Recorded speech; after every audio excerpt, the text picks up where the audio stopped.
Welcome to the Return to HaShem podcast. Today's episode is Reuven. Reuven is a righteous convert that converted 17 years ago, and he lives in a Hasidic community in Williamsburg. Reuven has been studying Torah for many years now, but when he heard some of Rabbi Reuven's lectures, he decided to become a loyal follower. We're very excited to have him here with us today and to share his story with us. So without further ado, let's get into it.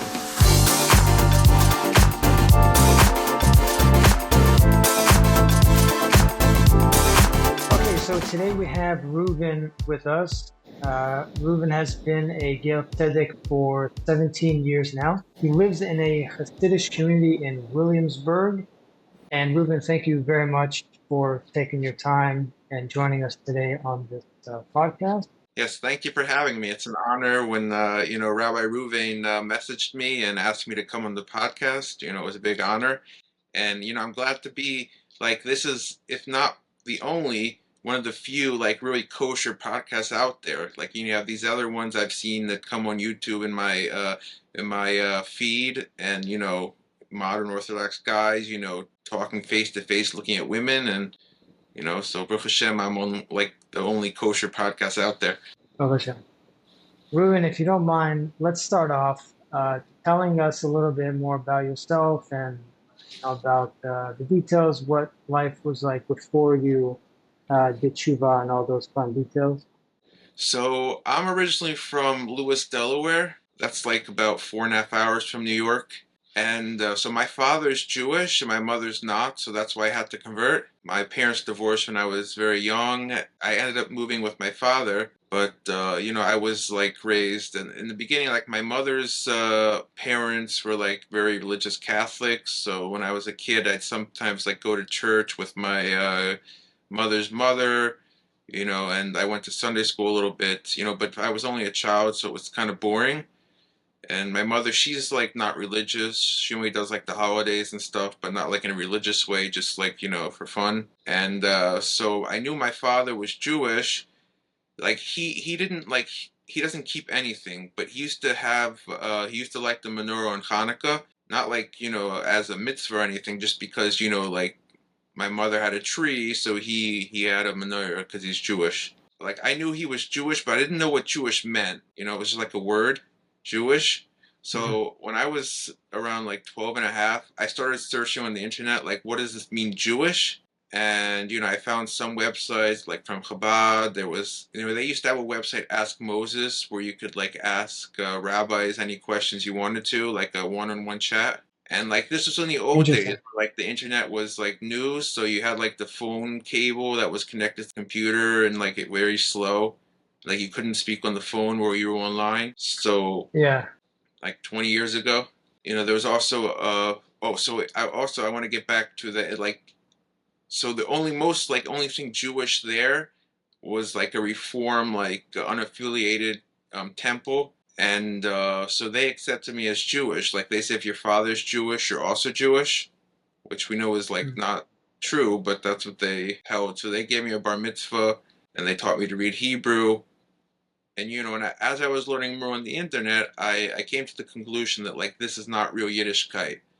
So I was at home, I was learning more on the internet. I got some English shiurim. I was trying to do the most I could. I got my own dishes to try to keep kosher, and Shabbos. I wasn't Jewish yet, so I had to do a malacha, but I would try to keep Shabbos. And I put on a kippah when I went to public school. Still, I was wearing a kippah all the time. And wait, and so, this is all at 12 years old? Throughout the process up until 15. Wow, interesting. Okay. So once I was 15, my father's mother, she's Jewish, and she used to live in Kew Gardens Hills in Queens, and then she moved to Forest Hills. So I went to her house for the summer, and I wanted to convert, but in Delaware there was nothing to nowhere to go to convert. So I ended up meeting a Orthodox rabbi in Queens, Rabbi Bloom, and actually his shul is where Rabbi Mizrahi used to speak for many years, and on in Rego Park. And I guess it was 5 or 6 years ago, when Rabbi Reuven came to Queens to speak, he spoke there, and that's where I met him in person. So That was the first time you met him. Yeah, that was the first time when you came there. That was the first time you actually heard. No, it wasn't the first time. So first I was listening to Rabbi Mizrahi. Like, I was already, from for many years when I started, listening to Rabbi Mizrahi. But I remember, like, in the beginning, like, Rabbi Bloom took me to a lecture from Rabbi Mizrahi. I don't remember if it was before the Geiros or after the Geiros, but it was like right when like Or Natan opened up there in Regal Park. And so I remember I saw him in person, but then like many years later, like a friend told me about him, and I started listening to him on Torah anytime. Like, I didn't have a smartphone or internet for a long time either. Like after that, after I converted. So Torah Anytime has a phone line also that you can hear on like a plain flip phone. So I was listening Yeah. to Rabbi Rachi's lectures on there, and he was talking about Rabbi Reuven in one of his lectures. So Rabbi Reuven is also in Torah Anytime on the hotline. So I was checking him out, and I liked what I heard. I liked how he spoke very strong and said the truth and everything. I guess Yeah. that's when I, first started listening to Rabbi Reuven also. So Rabbi Bloom took me to the Vad Rabbanim of Queens, uh, and they said, like, I can't go back to Delaware if I want to convert. So first I have to go to yeshiva. So he introduced me to the Chofetz Chaim Yeshiva in Queens. There was a beginner's shiur with Rabbi Mines. Like, he had his like group of guys there in the Chofetz Chaim Beis Medrash there, and like he would learn with them the whole day, and like teach them how to learn. So that was in the summer, and so I started learning there, and my father still wanted me to finish high school because I was only 15 at the time. So Chofetz Chaim has many branches around the whole like country. So I found a Mhm. branch in New Jersey that like accepted me even before I was Jewish, since I was in the process. And I was learning there for like half a year, and then like before Pesach, I came back to Queens, and that's when I converted when I was already 16. So you went from Rabbi Mizrahi to Rabbi Reuven, and that's basically what kind of gave you that extra push to continue because of the strong Musar and what they were saying was compatible with what you liked it, obviously. Yeah, yeah, that gave me also a lot of strength because like without going in detail, I have been through some difficulties through my journey over the years, and hearing like that strong Musar and like what happened, about Gehenna and all that stuff, it has inspired me and kept me strong. Actually, I was listening to the lecture today from our Reuven that he gave last night, and he's talking how like the other rabbis, they think they know what you can handle, and Rabbi Reuven's like, how do you know what he can handle, like. So they think they know what people can handle when they don't know. I mean, you would think, okay, this is the Torah and this is what it says and this is what we have to follow and go by. Why modify? Exactly like you said, you don't know these people. You don't know what might trigger them. And you're a perfect example because it worked for you. Right, it did. Would you say that they have that same kind of ideology in Hasidic communities in general? Maybe they don't talk as much about Gehenna, but like they don't like sugarcoat and water down stuff like other places do. Like it's Got it. still try to be like the way it was, and not like modernize it, Americanize it and stuff like they do in like these more modern places. So, what do you think would happen if you didn't find Rabbi Reuven and his lectures and his Musar? What do I think? I mean, good question. I mean, with those, like, some of those difficult times, I mean, it sure, like, has strengthened me. So, I'm glad I did find it.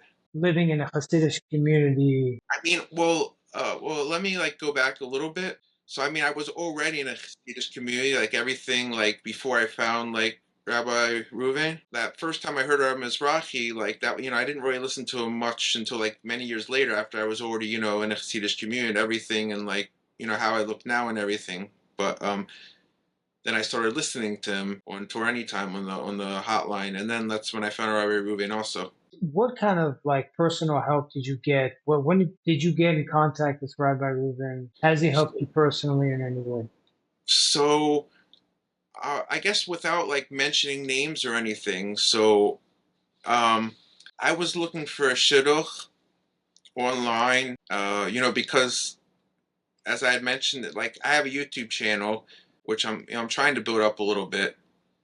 But I had mentioned like what it's like to be a convert in the Hasidic community, and I mentioned how usually they won't marry a convert under normal circumstances. So that's why I was looking online for a shidduch. Maybe I could find someone like a Gioris or a Baal Tshuva or someone. So there was one website. It's very hard because if you look at all the profiles online, they're all these modern people, and they're all these ladies that are not modest with like long wig, long hair, and whatever, all the stuff that's against the Torah. And like they put in their profile, well, they want a guy who's like college educated and has a career and likes to watch Netflix and all this garbage. So I found one woman who was very religious and who is a student of Rabbi Reuven. The only thing is like the age difference was like very big, the age gap, and there were some other things that wouldn't have worked out. So that was also one of the reasons I met Rabbi Reuven in person, just to, meet him and see what he thinks. And, of course, with some of the things that were involved, he didn't think it would work out. So it didn't work out. But so that's like the first time I actually met him in Queens. And I also met him one other time that, that lecture where it was like him, Rabbi Mizrahi, and Rabbi Nova. So I was there. Yeah. Oh, you are? Me too. Yeah. That was a good one. Is that where you is that close to where you live? I'm not familiar with the area. No, it's like, I mean, it's probably like a 15-20 minute drive from Hmm. Williamsburg to Queens. So, I mean, if there's no traffic, it's not that far. So I think at the story I was like left off, I went back to, in the yeshiva there and I converted. So I went back and was learning in that beginner shiur in Chofetz Chaim.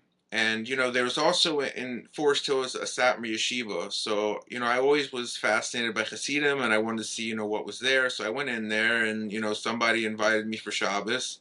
Ever since then I've been in Williamsburg. Like I really enjoyed it and everything. And of course, I was still learning there in the beginner's year because they don't have like in Williamsburg anything for beginners to learn. Because you still have to they start like when they're young and cheder, and someone who starts later on still needs like something for Baal Tshuvas. But then later on I went and I was learning in the big Satmar yeshiva.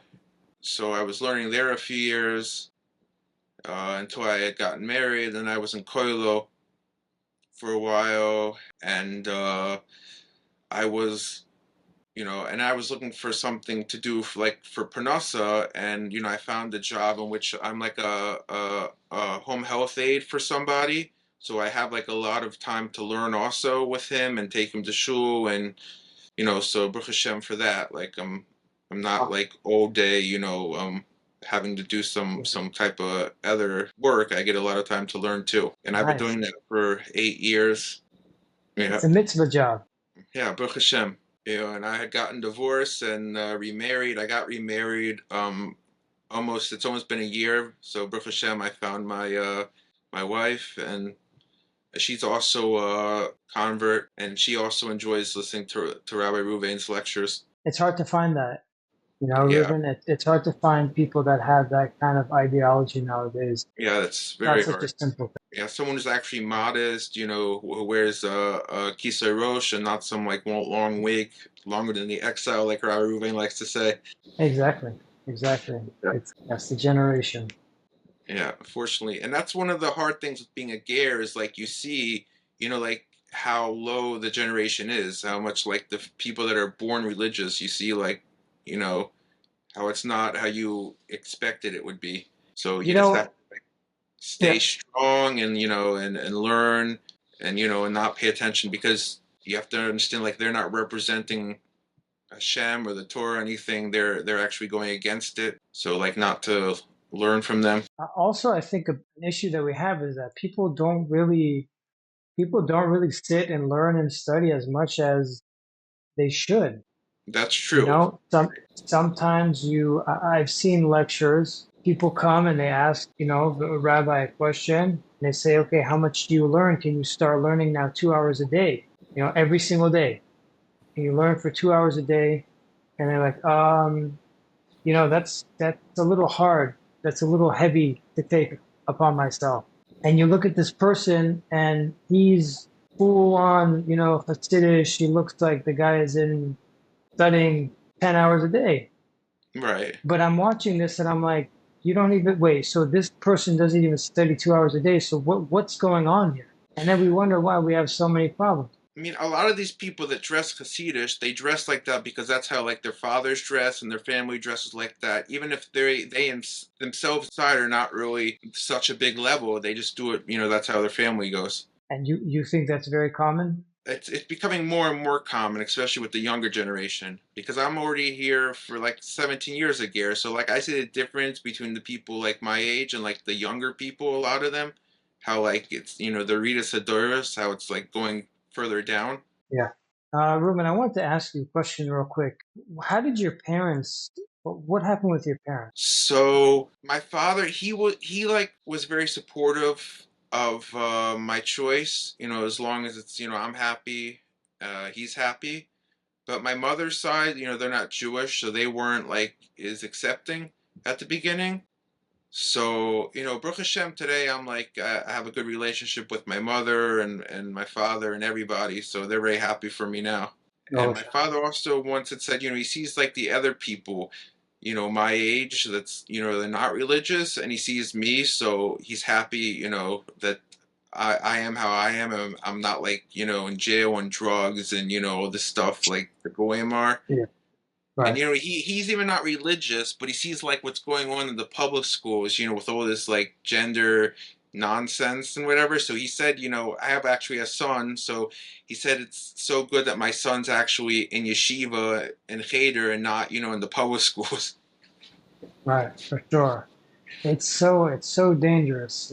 It's so true. The Torah says that it's like murdering the kid, unfortunately, to send him Yeah, to public school.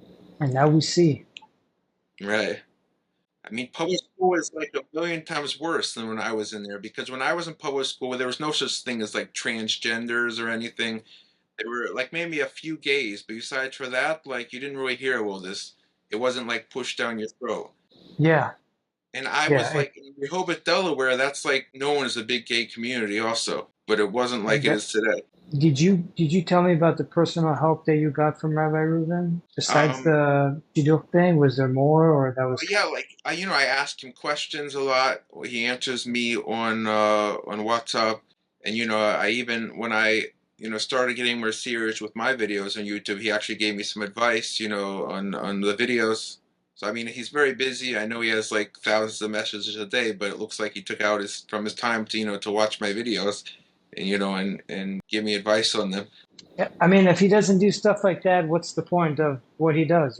That Right, yeah. And like he's always like you can get messages like late at night, early in the morning. Like I don't know when he has time to sleep or anything, he's always available. almost every single person that's been on a podcast said the same exact thing. Right, We question when he sleeps, if he does.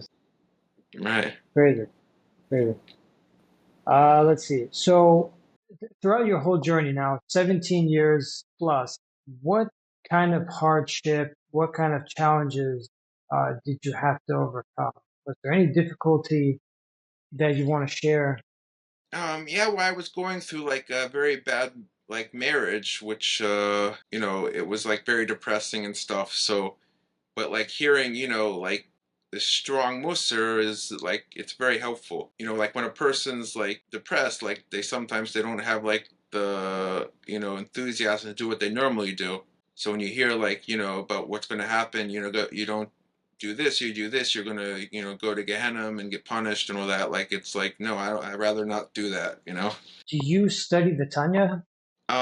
Yes, I actually study it. I try like if I get to doing it, I try to do it every day now. I mean, so basically, I also like I'll send like quotes from the Tanya to Rabbi Reuven, like showing like how Manis Friedman is incorrect when he says God needs you, because there was actually a time when Manis was like before he was a heretic, when he was like more kosher in the old days. And he has like contradicting himself. And on Chabad.org, they have like his old like Tanya shiurim, and I have to look back and when it was and what chapter and everything. But it basically says there that God doesn't need anything from us.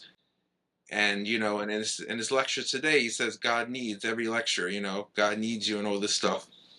So I showed that to Rabbi Reuven, and now he contradicted himself. Tanya is not. It's not only Chabad. Like all types of Hasidim learn it. Sure. Like not only Chabad learns it. It shouldn't be limited to anybody. Right. It's not like you could say the Shulchan Aruch is only for Sephardics. Right. No, it's for everybody. To Yeah. HaShem. One big Torah.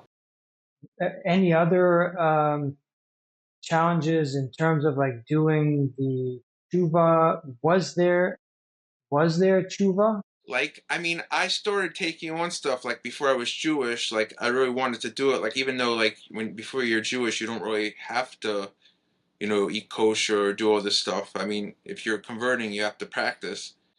But yeah, so I always like it was like I always loved doing mitzvahs and loved learning and davening and everything. So like it wasn't like that hard in the beginning because I really wanted it, even though I was very young at the time. And you're talking about early on. Yeah, when I was like 16, when I first went to the mikveh at 16. Interesting. What is it that you think? Maybe I missed it. I apologize. What is it that made you want to actually pursue becoming more and more, taking more I upon mean, yourself? ever since I learned what like Jewish is, like I learned more and more about the mitzvahs and about the Torah, about Hashem, and I just like fell in love with it. And I mean, my father's grandparents, my grandmother's parents, so they were religious in Europe, but then when they came to America, they dropped everything and became not religious. On my grandmother's side, my grandfather's side, I actually did some research and like on ancestry, and I found that I have a great great grandfather from like 250 years ago. His name was Rabbi Yitzchak Rambam, and he was actually a ger, and he was a rav in Amsterdam. Hmm. And so there's a whole story like Wow. his father, like when he was his like young, and like his mother was on her deathbed, she told him like to study the Tanakh, and so he for a while he forgot about it, and then like she came to him in a dream and told him how come you're not studying Tanakh, and he started learning it, and like he wasn't like Jewish, but like he lived in Sweden, and like in those days it was like forbidden against the law to convert to Judaism in most European countries. So he was like, he changed like the Sabbath to Saturday, and was like eating kosher and stuff, and he had a whole big family. And finally, him and his kids, some of his kids got out of Sweden. They got passports and were able to go to Amsterdam, because Amsterdam was more liberal at the time, so you were allowed to convert. So he was already in his 70s when he converted, and his youngest son Yitzchak, he was 13 at the time when he converted, and then he had like his own private rebbes that were learning with him, and he ended up becoming a big Talmid Chacham. I only found that out like a few years ago. And this is from the website ancestry.com. Is that what you said? Ancestry is one of them, and there's another one called Geni, Geni, and I Uh-huh. found like some cousins in Amsterdam, and to confirm the stuff. And he wrote a sefer called Zera Yitzchak, which he writes on what is it called? The three pillars, Torah, Avodah, Gemilas, Chasodim. Wait, so is that those things actually work? Hmm? Like it's real? These ancestry websites, Yeah. they can work. I mean, if you find like a little bit like back, like I knew my grandfather, his parents' names were Harry and Jenny, and then I found Jenny Garrettson all the way back, her father Henry Garrettson, and then David Yosef Garrettson, and all the way back to, so Rav Yitzchak Rambam, his daughter married a Garrettson, so that's where like how I'm descended from him, Wow. to the Garrison family. But I actually have right here. Um, Here's a picture of him.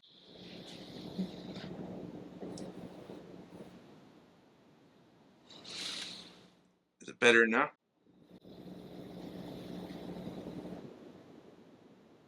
That's what they showed you?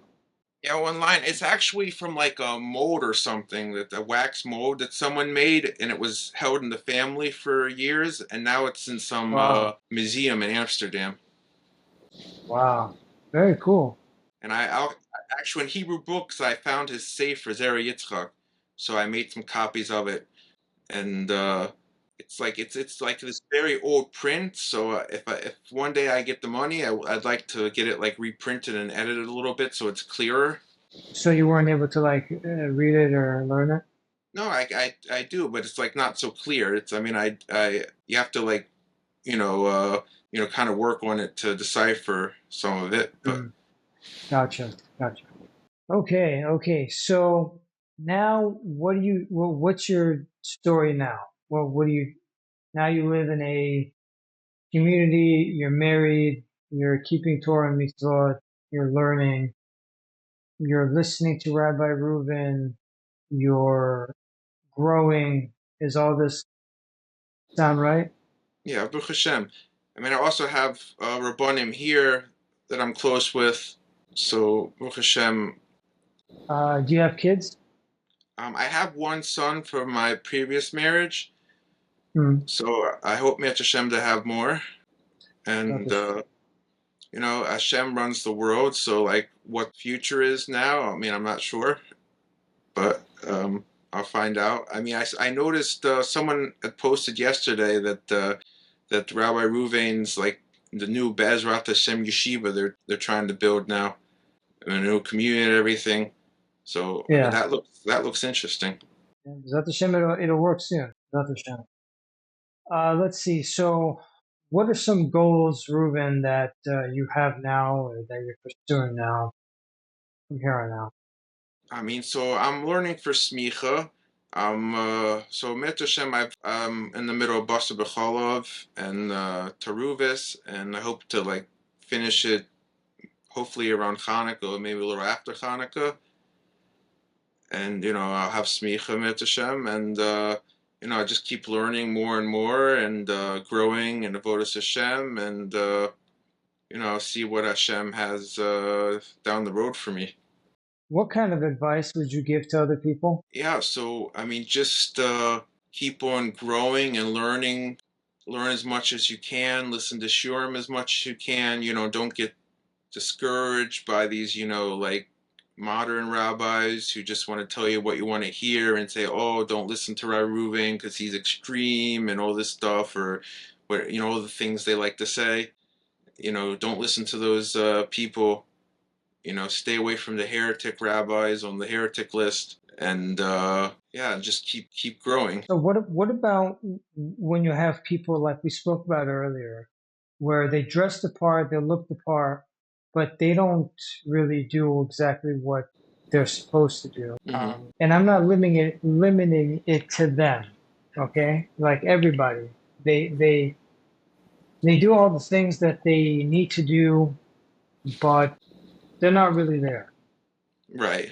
What about those people? What would you say to them if you could? Oh, good question. So, I mean, I don't know. A lot of it might not be so much their fault. Is that like they're just grown? They grew up like that. They're taught you have to say these words before you eat, but they really don't know so much what they're saying. They're told you have to, Mhm. like go to shul and say these words in the siddur every day, but they're not. They just want to get it done as fast as possible and think they, accomplish something. But really just think what you're doing. You have to also listen to lectures and learn. You know, Chasidus Svarim are good to learn, and just keep learning and actually learn what you're doing, and instead of just doing it out of routine. That's the problem. We become robots. Right. And also like in like when you're in like frum communities like in New York, like it's more you have to try to fit in and be like everybody else. It's more like, like communal, you're doing it because it's like a cultural community thing and not so much, like a relationship with Hashem. There's a lot of details and a lot of covenant that you have have to have in mind by just Right. saying a basic blessing. Right. We're And it's lucky if hard. we're gonna have one good solid blessing when we get up there.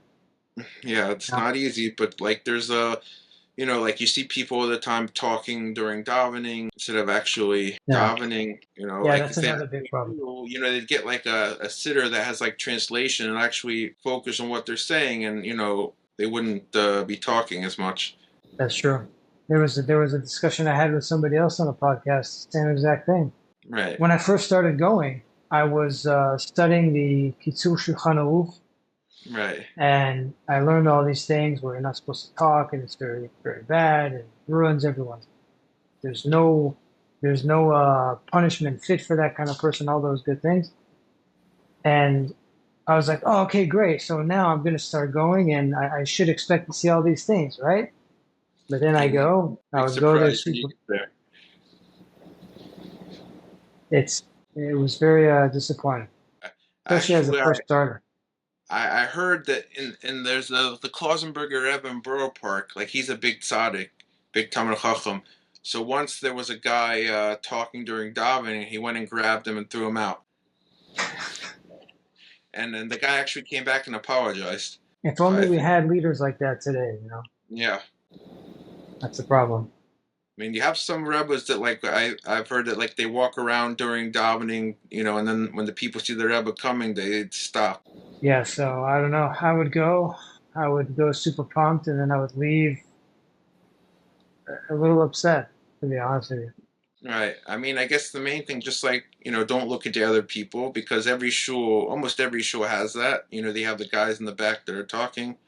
And I guess like sit more towards the front and, just stop and don't look back. I do want to, like, I'm, as of right now, I'm trying to build up my YouTube channel.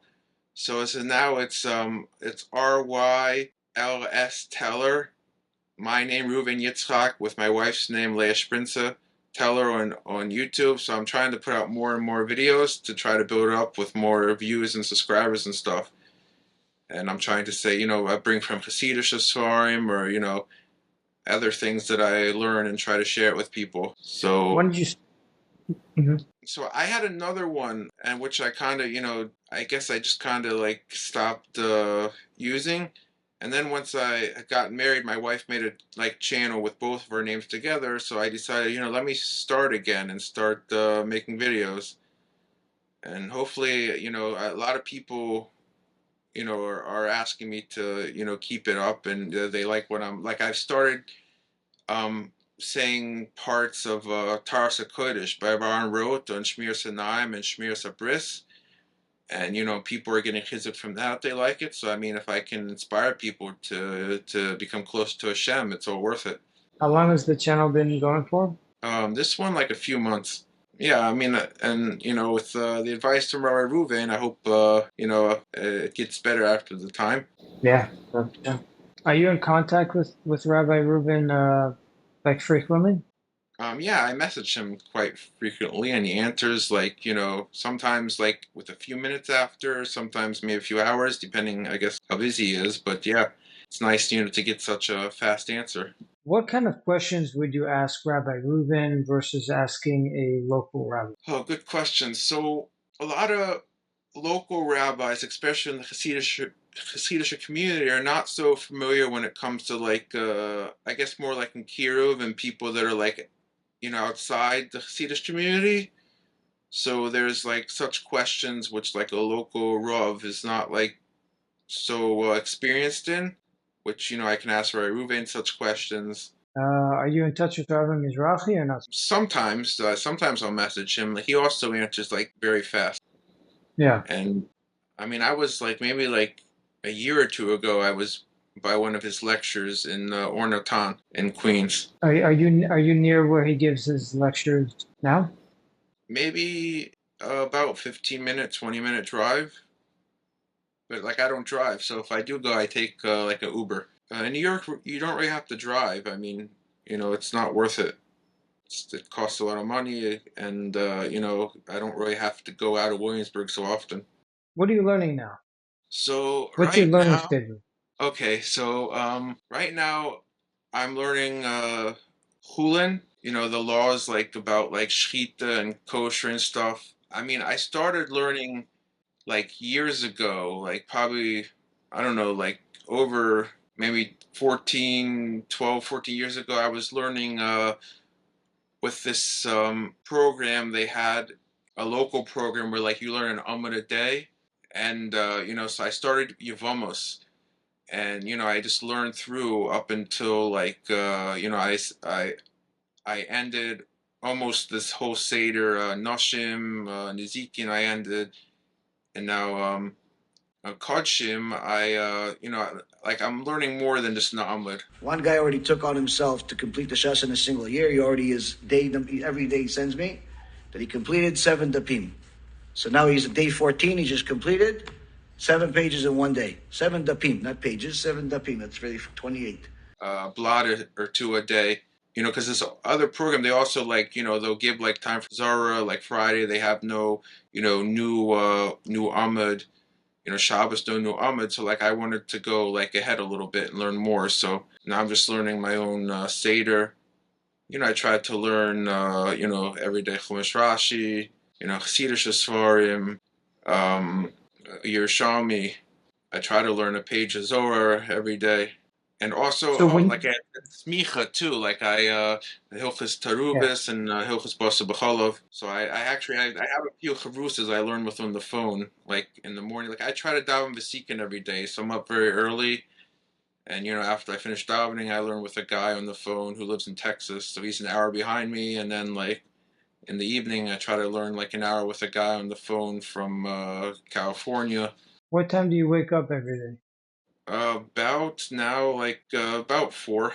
4? Nice. Yeah, I go to the mikvah, and I have a vesikin koilo here, where they you have to daven there and also learn there, and they pay you to do it. Like I was davening vesikin before that, but I found this koilo, so like I can do what I would normally do and also get a little check also. So when you get your smicha now, what's your plan? What are you gonna do with it? I mean, for now, I don't know. I mean, whatever, it's just good to have the basic smicha, learning, the Issa V'Heter.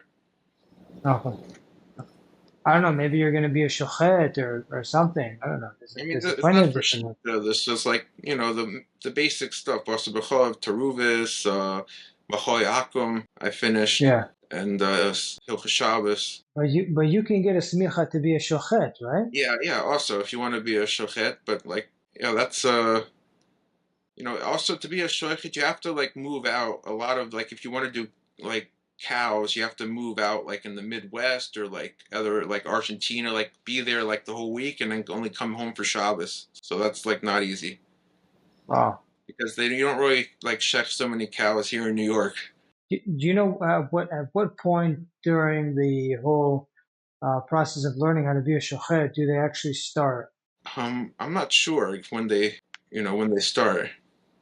I mean, I'm assuming towards the end, right? You're not just going to slaughter a bunch of cows. That's correct. Is there a final message or anything that you would want to share or say to somebody that's maybe similar to your situation that you might be able to help or guide or warn?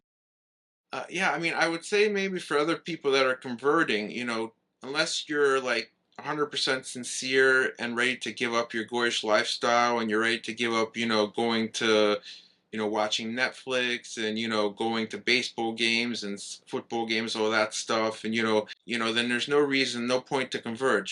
Be ready to learn all the time as much as you can.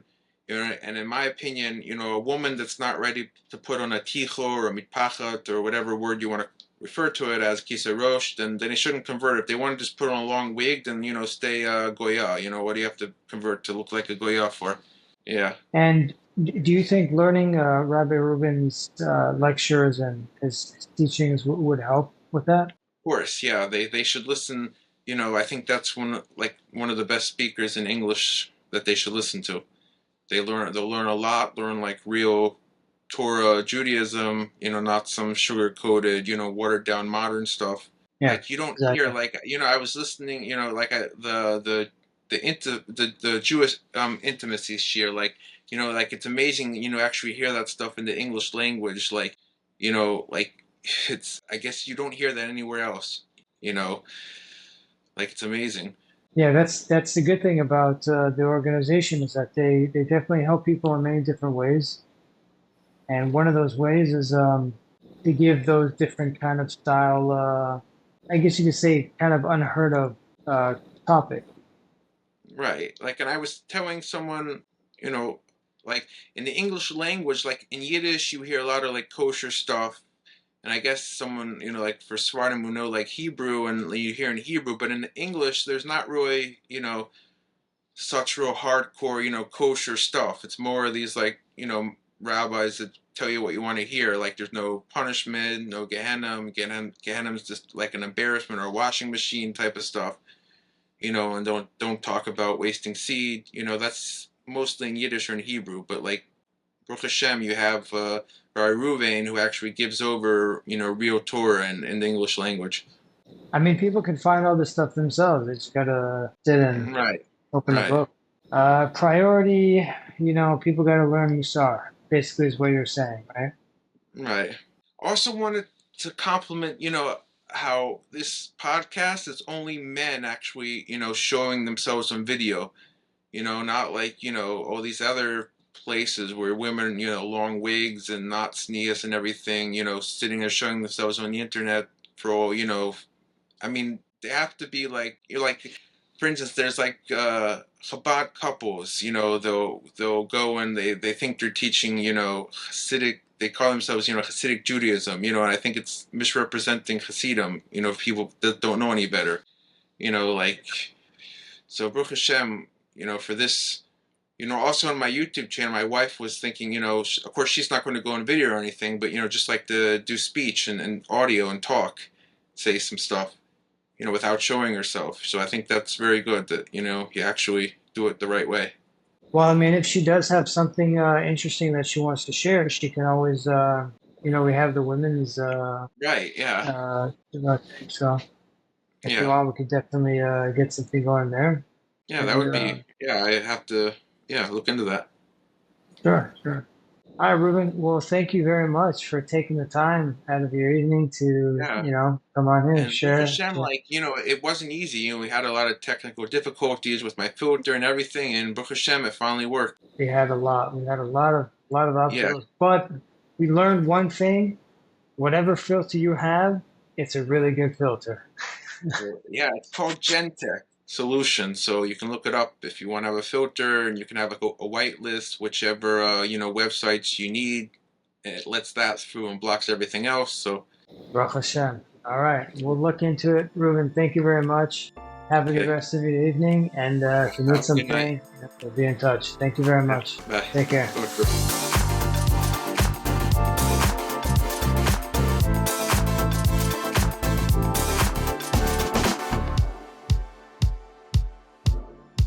A very special thank you to all our amazing guests who show real Ahavat Yisrael by taking the time out of their busy schedules and sharing their ups and downs with us, all for the sake of Am Yisrael.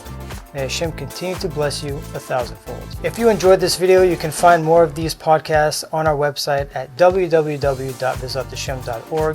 If you're on YouTube, be sure to subscribe to the channel to hear more highly influencing lectures and stories like the one you heard here today. Thank you for watching, and B'ezrat Hashem, may we all have the merit to return to Hashem.